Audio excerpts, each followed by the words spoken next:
तो इस वीडियो में मैं एसबीआई क्लर्क का 28 ऑफ फरवरी के सेकंड शिफ्ट का एनालिसिस बताने वाला हूँ। मैंने खुद से ये पेपर आज दिया है।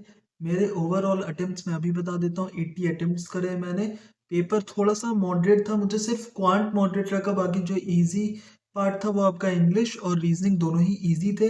सबसे पहले इंग्लिश से हम लोग बात करेंगे। वीडियो को स्टार्ट करते हैं। आरसी आया था, स्ट्रिंग बग्स से रिलेटेड आया था कि अमेरिका में इस तरीके के स्ट्रिंग बग्स की प्रॉब्लम हो रही है और कैसे एक जो कंपनी है या साइंटिस्ट है वो मिल करके इस स्टिंग बग्स के लिए जीनोम की कुछ सीक्वेंसिंग करे। इस तरीके से पूरा पैराग्राफ आया था। इसमें वोकैब के क्वेश्चंस आए थे। एक तो आपका राइट का सिनोनिम पूछा था, दूसरा आपका डिक्लाइन का भी सिनोनिम पूछा था जिसका आंसर डिक्रीज आ रहा था। इसमें एक फिलर भी था, फिलिंग द ब्लैंक्स भी था इस वाले आरसी में। 9 से 10 क्वेश्चंस थे। इसके 5 वर्ड स्वैप्स आए थे। वर्ड स्वैप्स का मतलब जो आपके होता नहीं है कि ए बी सी ई डी इस तरीके से लिखा है, पूरा सेंटेंस लिखा हुआ है और ए से बी को बदलना है या फिर बी से ए सी को आपको बदलना है या फिर एक पूरे तीनों को किस तरीके किस अरेंजमेंट में लिखना है। हमारे में आया था कि ए बी सी एक साइड में होना चाहिए या फिर बी ए सी का पैटर्न होना चाहिए या फिर डी सी ए बी का, इस तरीके से तीन तीन के ग्रुप में कौन सा पहले आएगा, कौन सा वर्ड बाद वाले ब्लैंक में आएगा, कौन सा उसके बाद वाले में आएगा। इस तरीके से वर्ड स्वैपिंग कर दी थी। फिर एक सिंगल मैच द कॉलम का एक क्वेश्चन आया था। एक वर्ड यूसेज आया था, हर्ड का था। उसमें से केवल एक ही ऑप्शन सही था जहां तक मुझे लगा, जो लास्ट वाला मेरे में था, जिसमें दो जो दूसरे हर्ड वाले थे वो गलत थे, मतलब ओनली वन ऑप्शन सही था। मेरे में ओनली सी सही था। एरर्स 5 आए थे और क्लोज टेस्ट में भी 5 से 6 क्वेश्चन आए थे। इतना आपका पेपर आया था। अगर कुछ मैं भूल रहा हूँ तो आप कमेंट सेक्शन में मुझे बता सकते हैं। फिर आते हैं क्वांट्स में। क्वांट्स मुझे थोड़ा सा हार्ड तो नहीं कहूंगा मैं, थोड़ा सा ट्रिकी था। एक्चुअल में हुआ क्या कि जब मैंने पेपर अटेम्प्ट करना स्टार्ट किया तो सबसे पहले मेरी एक कैसलेट डीआई खुल के आई जिसको मैंने स्किप करा पहले तो लेकिन जब मैंने उसमें देखा उसमें 3 क्वेश्चंस थे और उसका जो डेटा था केवल 2 या 3 लाइन था, जिसमें पी एन क्यू से बीच की डिस्टेंस दी हुई थी। एक तेजस एक्सप्रेस करके है जो कि फलाना टाइम में 9 बजे निकलती है, 4:12 पे पहुंचती है पी से क्यू। तो मुझे लगा कि यार बहुत 2 लाइन का डेटा है, 3 क्वेश्चन से इसको मैं कर लूंगा। तो मैंने उसमें स्पीड वगैरह निकाल ली। फर्स्ट क्वेश्चन मेरा इजीली लग भी गया, 8 प्लस करना था उसमें और 108 उसका शायद आंसर आ रहा था फर्स्ट वाले क्वेश्चन में। उसमें वंदना एक्सप्रेस का बताना था। फिर उसके बाद के जो 2 क्वेश्चंस थे उसमें पता नहीं क्या हुआ, मुझसे नहीं लग पाए वो 2 क्वेश्चंस, तो मैंने वहां पर उसको छोड़ा। फिर सेम थोड़ा आगे में बढ़ा, तब तो शायद 1-2 अर्थमेटिक आ गए मेरे सेट में। फिर थोड़ा सा आगे में बढ़ा तो उसमें एक और डीआई आ गई, केसलेट वाली ही, जिसमें 3 क्वेश्चंस थे अगेन, यानी 3-3 क्वेश्चन की हमारे सेट में 2 डीआईज थी। तो उसको भी मैंने सोचा कि इसमें भी मेरा टाइम वेस्ट होगा, इस वजह से मैंने उसको भी छोड़ दिया। मैं आगे बढ़ गया। उसके बाद में मेरे ओवरऑल क्वांट्स में अटेम्प्ट है 22, इंग्लिश में है 30। तो उसके बाद में 2 डीआईज आई थी, ये प्रॉपर वाली, एक बार ग्राफ एक टेबुलर। बार ग्राफ में 5 लोग थे और उनका कुछ कुछ डेटा दिया था, 62, 72, 80, 8-8 के 4-4 के गैप में ऐसे करके डेटा दिया था। बहुत सिंपल सा डेटा था।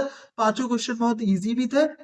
शायद थोड़ा बहुत कैलकुलेशन 1-2 क्वेश्चंस में था लेकिन बहुत डायरेक्ट क्वेश्चंस थे, इजी था। टेबुलर एक था जिसमें होम लोन और personal loan A B C D 4 लोग लेते हैं। और इसके 1-2 क्वेश्चंस ट्रिकी थे लेकिन मतलब उतने ट्रिकी नहीं थे जितना आप एक्सपेक्ट करते हो कि एग्जाम में आपसे पूछा जाएगा, उतना ही था। फिर अर्थमेटिक के 9 से 10 क्वेश्चन थे। मैंने शायद 1 या 2 अटेम्प्ट में कर पाया। अर्थमेटिक पे मैं पहुंच ही नहीं पाया क्योंकि मेरा स्टार्टिंग में ही टाइम काफी वेस्ट हो गया था। सिंप्लीफिकेशन भी इजी लेवल का ही था।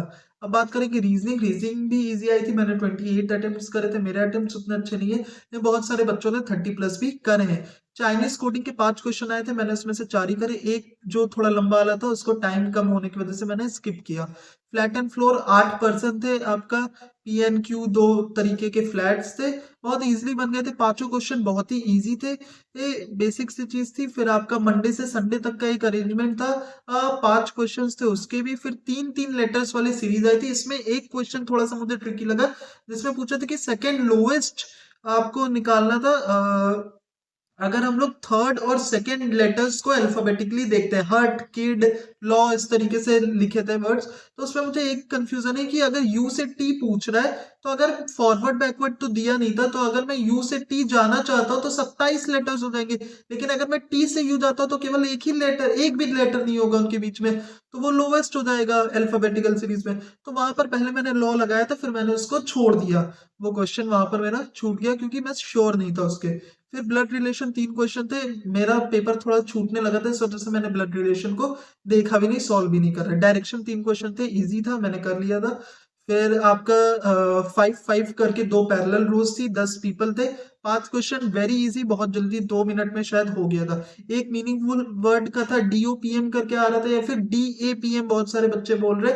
मेरा लास्ट के शायद 20-25 सेकंड बाकी थे, तब मैंने केवल उसको नोट ही करा था। वर्ड था डिप्लोमेटिक, एक और डिप्लोमेटिंग, और उसमें से आपको शायद निकालना था। तो कई बच्चे बता रहे हैं डीएएमपी करके डैम उन्होंने बनाया है, लेकिन बहुत सारे बच्चे बता रहे हैं डीओपीएम करके था। सो उसका अंशोर मैंने नहीं करा था। एक फॉरवर्ड और बैकवर्ड में आपको डिजिट्स का काउंट करना था, वो वाला मैंने अटेम्प्ट करा था। और एक आपका पेयरिंग थी, ये जो जिसमें डीलिंग आया था। तो ओवरऑल मैंने 28 अटेम्प्ट्स करे, पूरे मेरे मिलाकर के 80 अटेम्प्ट्स हुए। यूपी से हूँ मैं और जनरल कैटेगरी का हूँ। और एक्यूरेसी मेरी इंग्लिश में तो ठीक ही रहती है, मैथ्स में ज्यादा अटेम्प्ट ही नहीं करा है, तो बहुत तो कुछ गलत होने की चांसेस नहीं है। सो अब देखते हैं, आप लोग अपने कमेंट्स में बताइए कि आपने कितने अटेम्प्ट्स करे हैं। Thank you.